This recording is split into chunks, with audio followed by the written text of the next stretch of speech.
Hello, everybody. This is Devo. Devo's Film Reviews here. This week's review will be Tales from the Hood, starring Clarence Williams III as Mr. Sims, aka the Devil, David Alan Grier as Carl, Paula J. Parker as Sissy, who was Walter's mama, and you'll know about Walter later on for those that watched the movie. Corbin Bernsen as Duke Metger, Roger Smith as Rhodey, his publicist, and in her final role, Rosalind Cash as Dr. Cushing, among others. Oh, I gotta say, and I should mention Rusty Cundiff as Richard, who played Walter's teacher, who also directed this masterpiece.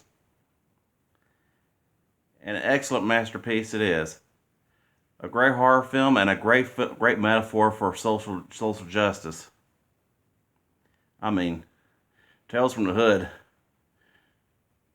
I mean, you could say it scared more racists than anything Jordan Peele's made so far. And I mean, the quintessential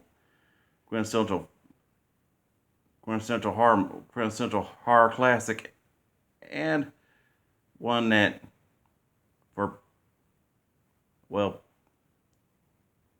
the and a very thoughtful film. I'll just leave it at that. I'm just having a tough time trying to make the right words for it, but for those that are watching, y'all kind of get the point.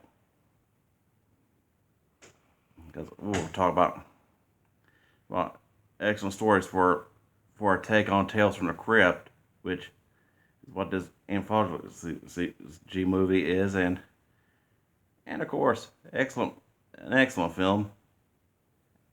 The sequels, on the other hand, I kind of thought should have just continued as a TV series, not movies later on that were Keith David taking the role of the devil.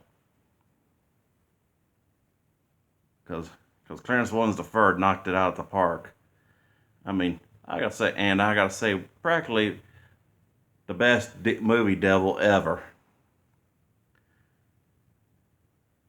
I mean, can't top that. Can't top him.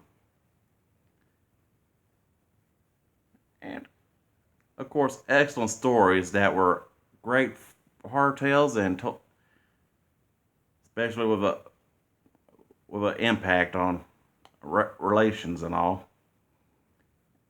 I mean, just from the Martin Morehouse story where when Officer Clarence tried to stood by while the white jackbooted pigs just killed Martin Morehouse, and then of course after resigning from the force, becoming a drunk, he of course just rounded them up for revenge, for take on revenge, and boy, did they get their comeuppance. I mean, one just getting grabbed by the dick and put in the coffin, and then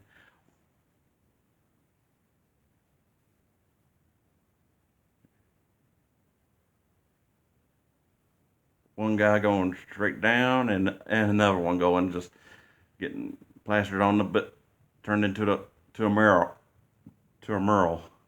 I mean, excellent tale. Because yeah, when it starts out the movie where you got the guy's name Stack, Ball, and Bulldog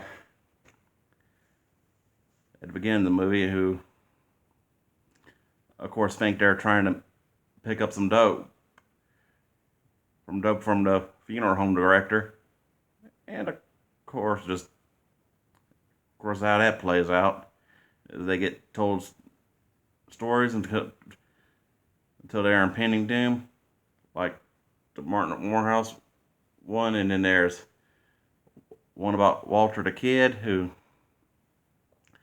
of course was the kid who saw monsters in his bed, and and then it turned out, and it had a power to draw things and then take it sort of like Death Note, but instead of writing names, he just draws a picture kind of deal. And in some cases, you'd think it was Carl in the grave, but it varies by cut between like the actual Blu-ray or DVD to some TV cuts where they make you kind of think of how debatable was it Walter that died or Carl. Me, I'm thinking it was Carl, who was played by David Alan Grier, and like I say, he knocked it out of the park for what was for a comedian knocking it out on a serious role. And as the monster, who of course was his mom's abusive boyfriend, and I'd like to believe it was Carl in the grave because of how he was just mangled and all. Because oh, that's somebody that got to come up. And then of course he got the Duke Mecker one, or known as KKK comeuppance. Man, talk about talk about a scary story and about a racist politician got his comeuppance. And an excellent portrayal of Duke Mecker by Corbin Burnson. I mean, he definitely a standout actor, and of course with Roger Smith as his publicist, who wound up being the first one killed, dying in the third act because he was or should I say the third story, because of how it was, because of course Duke Mecker was this racist politician who bought this cursed plantation to use as a house and campaign headquarters, and all of some and then fell under superstition of the cursed dolls and the old lady who made them. Sort of like take the Puppet Master horror movies and mix this with Heat of the Night.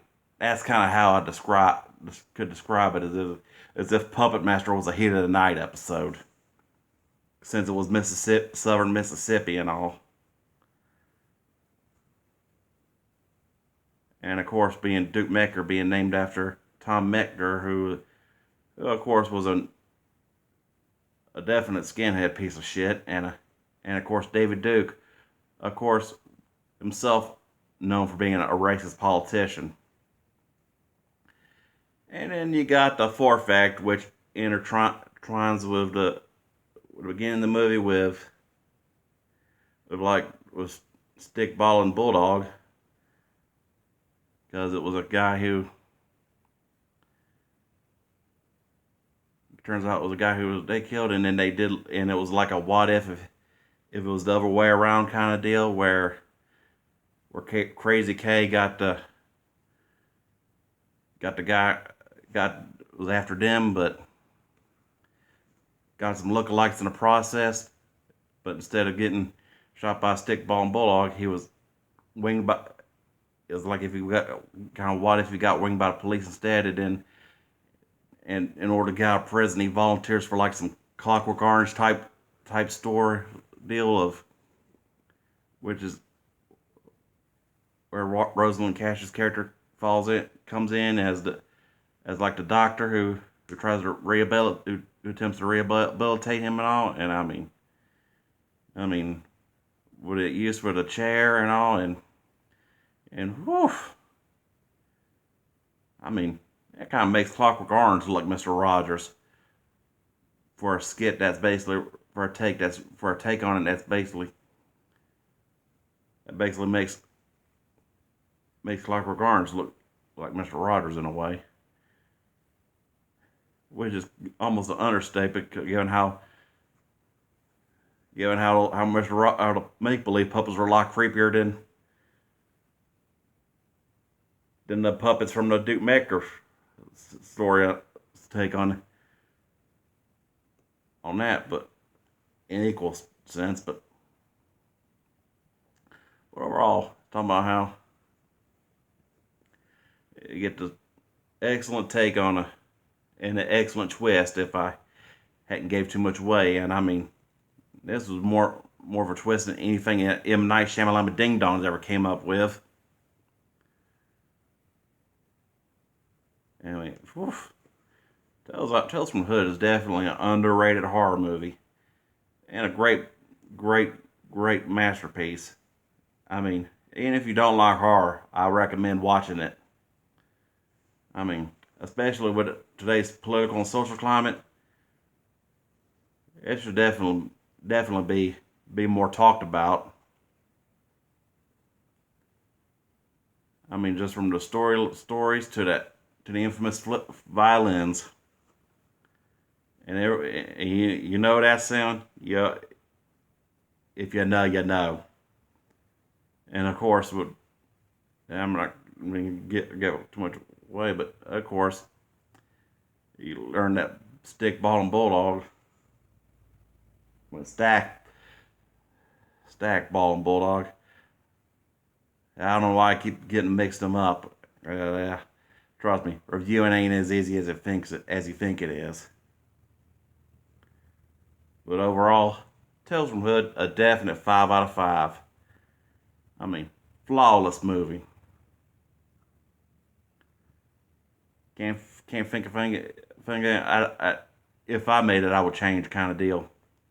And that's kind of what inspired me to be a reviewer. But overall, excellent movie. Even at the end when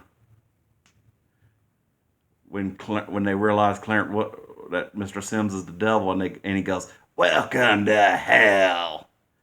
I mean, every time I hear that phrase, I always hear it in that man's voice.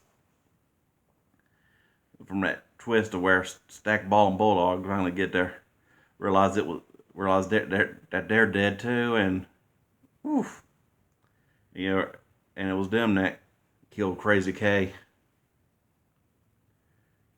Grave after that dream sequence of where he's getting conquered arms, and back to that where he's going from being a cellmate to skinheads to where he's meeting all the demons of the people he shot and all, and he's all, I don't give a fuck, I don't give a fuck, and he's, as he's dying, and then of course for the free protagonist, for the big free in the movie, Stack, Ball, and Bulldog, it was Welcome to Hell. A definite 5 out of 5 masterpiece. I hope y'all like, subscribe, and enjoy, and I'll keep dishing out the reviews.